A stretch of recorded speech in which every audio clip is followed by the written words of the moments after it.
আমি আজকে বর এসেছে তার জন্য কিছু রান্না করতেছি। স্পেশালি মেবি হবে রান্নাটা, সেটা হচ্ছে ভুড়ি। তো ভুড়ি অনেকে অনেকভাবে রান্না করে, আমি কিন্তু সেভাবে রান্না করি না। আমি সাধারণত সব তরকারি কিন্তু বসাই আমাকে। তো আসসালামু আলাইকুম এভরিওয়ান, তোমরা দেখতে থাকো কীভাবে আমি ভুড়িটা রান্না করি। তো আমি কিন্তু প্রথমত পেঁয়াজ কেটে নিচ্ছি ভুড়িটা রান্না করার জন্য।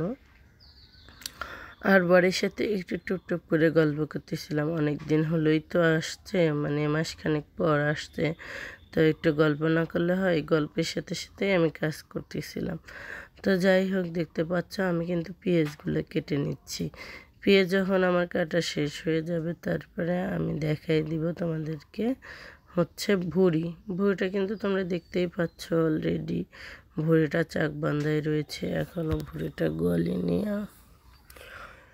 ভুড়ি দিয়ে রান্না করব আরও আমি একটা নিজের পছন্দের খাবার, কিন্তু মূলত যেটা রান্না করতেছি এই ভুড়িটা আমি একটু উঠায় রাখবো আর ওখানে কিছু রেখে দেব, দিয়ে আমার জন্য ওই স্পেশালি রান্নাটা করব।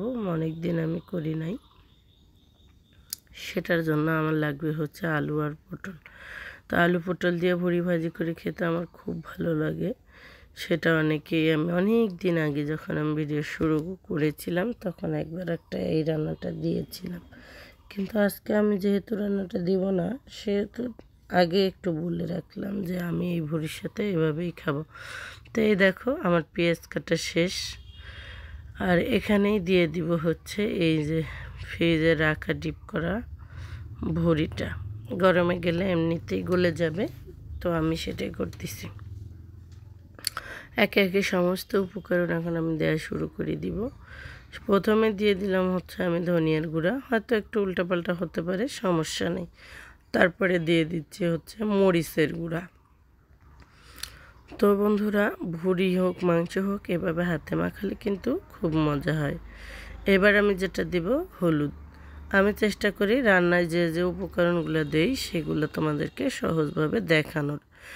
তো চাইলে কিন্তু এভাবেও একবার ট্রাই করতে পারো। গ্রামের মানুষ আমি, গরিব মানুষ, সহজ সরল মানুষ, তোমরা কিন্তু ভিডিওতে দেখো। এটা যেটা দিলাম এটা হচ্ছে লবণ। তরকারি সারা পৃথিবীতে লবণ এমন একটা সম্মানীয় জিনিস, এমন একটা ভালো সম্পর্কের জিনিস। লবণের মতো ভালোবাসলে মনে করবেন সে আজীবন তোমাকে ভালোবাসবে, আর চিনির মতো ভালোবাসলে সে ক্ষণস্থায়ী ভালোবাসবে, এরকম আর কি বিষয়টা। তো এখন আমি যেটা দেবো ডিপ করে রাখা জিরা, ওটা আমাকে কেটে দিতে হবে, যেহেতু আমি ভেবে চিন্তে রান্নাটা করতেছি না, হুট করে সিদ্ধান্তের উপর রান্নাটা হচ্ছে।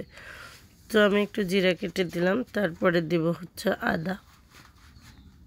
আদাটার ওই একই পরিস্থিতি, বটি দিয়ে কেটে দিতে হবে। রান্না বান্না আসলে এমন একটা জিনিস, মেয়েদের মনের মাধুরী মিশিয়ে এসব রান্না হয়, কিন্তু তারপরেও কি সমস্যা হয় জানেন, আমরা মেয়েরা আপ্রাণ চেষ্টা করি রান্নাটা সুন্দর হোক, মজাদার হোক, ক্রিস্পি হোক, আরও একটা অ্যামেজিং হোক, সব ভাবিয়ে রান্নাটা করি মনে সবটুকু ভালোবাসে দিয়ে। কিন্তু স্বামী বেচারি কী করে জানেন, খাওয়ার পরে প্রথম লোকলে মুখে দিয়েই বলে, আহা তুমি কী রান্না করেছো, স্বাদ হয়নি। কিন্তু বেচারি যদি রান্না করতো তাহলে বুঝতে পারতো যে আসলে রান্নার গুরুত্ব কত, আর কত ভালোবেসে একটা মেয়ে রান্না করে। কিন্তু কারণ তার তো সে রান্না করার মুরাদ নেই, উপর উপর বলার মুরাদ ঠিকই আছে। তো যাই হোক, আমি নরমালি কিছু রসুন বেটে রেখেছিলাম, সেটাও দিয়ে দিলাম। তো একে একে দেয়, কিন্তু আমার শেষ হচ্ছে না। রান্না করতে কিন্তু একটা দুটা জিনিস লাগে না, ভুড়ি হোক মাংস হোক, আর বিশেষ করে যেসব জিনিস আর কি আমাদের কাছে স্বাদালো মনে হয়, এদের কাছে কিন্তু আরও স্বাদের জিনিস দিতে হয়, তা না হলে স্বাদ হয় না। আর নর্মালি শাক ভাজি করেন দেখেন, একটু পেঁয়াজ মরিচ দিলেই লবণ দিলেই শাক ভাজিটা মজা লাগে। তো যত দামি জিনিস তত দামি দামি হচ্ছে সব কিছু উপকরণ ব্যবহার করতে হয়, এটা কিন্তু বাস্তব।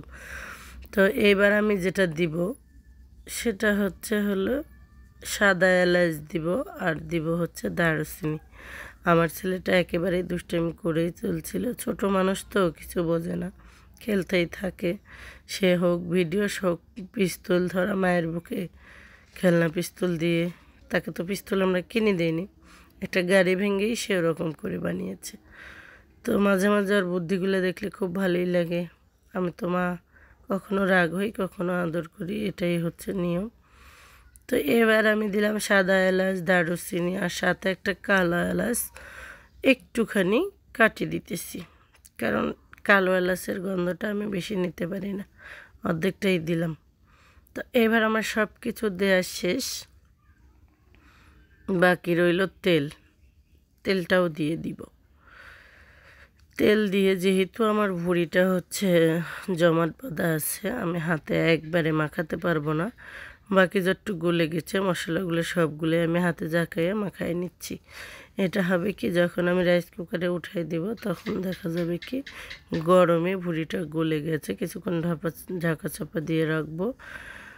তারপরেই হচ্ছে আমার রান্নাটা এ পর্যন্তই তোমাদের সাথে শেয়ার করলাম। রান্না বান্না যাই করি না কেন অনেক কষ্টে আছি, গ্যাস নেই। হ্যাঁ, রাইস কুকারে রান্না করলে অনেক অনেক দেরি হয়ে যায়। আমি যদি খেতে চাই